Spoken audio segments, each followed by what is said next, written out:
madaxweynayaashii hore ee Soomaaliya Sheekh Shariif Sheekh Axmed iyo Xasan Sheekh Maxamuud ayaa galabta soo gabagabeeyay booqasho maalmo qaadatay oo ay ku tageen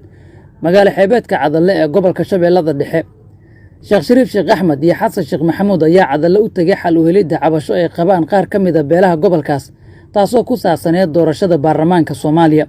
madaxweynayaashii hore ee Soomaaliya ayaa muddadii ay joogeen degmada Cadalle waxay kulamo la qaateen qaar ka mid ah odayaasha dhaqanka iyo qaybaha kala duwan ee bulshada, waxaana soo baxaya warar sheegaya in kulamadooda ay hareeyaan doodo kulul. ujeeddada ugu weyn ee soo dedejisay safarka madaxdii hore ee ku tageen degmada Cadalle ee gobolka Shabeellada Dhexe ayaa lagu sheegay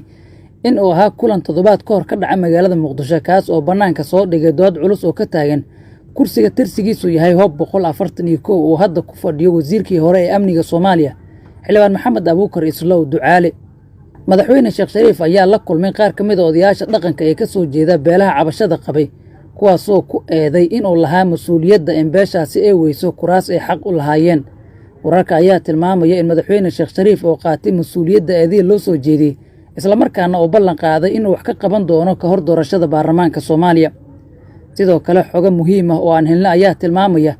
in odayaasha dhaqanka ee ka soo jeeda beesha cabashada qabta ay diideen in ay warbaahinta duubto ama ay sawirro la galaan madaxdii hore ee dalka oo ay kulamada la qaateen. xogta ayaa sidoo kale waxay tilmaamaysaa in madaxweyne Sheekh Shariif Sheekh Axmed uu odayaasha dhaqanka ka codsaday inay ka siibaan fallaar ay ku taageen, taasoo ahayd inuu cadaalad fali waayo dadkiisa, sidaas darteedna uusan awoodin inuu cadaalad falo bulshada Soomaaliyeed, maadaama uu yahay murashax u taagan mar kale inuu qabto xilka madaxweynaha Soomaaliya. odayaashii dhaqanka ee la kulmay madaxweynihii hore ee Soomaaliya Sheekh Shariif Sheekh Axmed ayaa shuruud ku xiray codsigiisa, taasoo ahayd in marka hore uu xalliyo tabashadooda ka hor doorashada baarlamaanka Soomaaliya.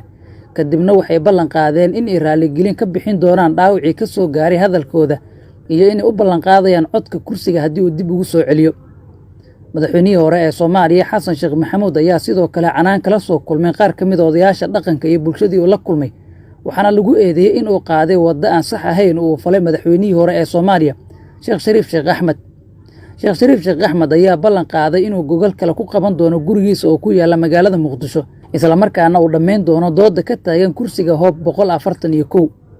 dhinaca kale, madaxweynaha maamulka Hirshabeelle Cali Cabdullaahi Xuseen Cali Guudlaabe ayaa loo diiday ka qaybgalka laba shir oo muhiim ahaa, kuwaas oo ka dhacay degmada Cadalle ee gobolka Shabeellada Dhexe.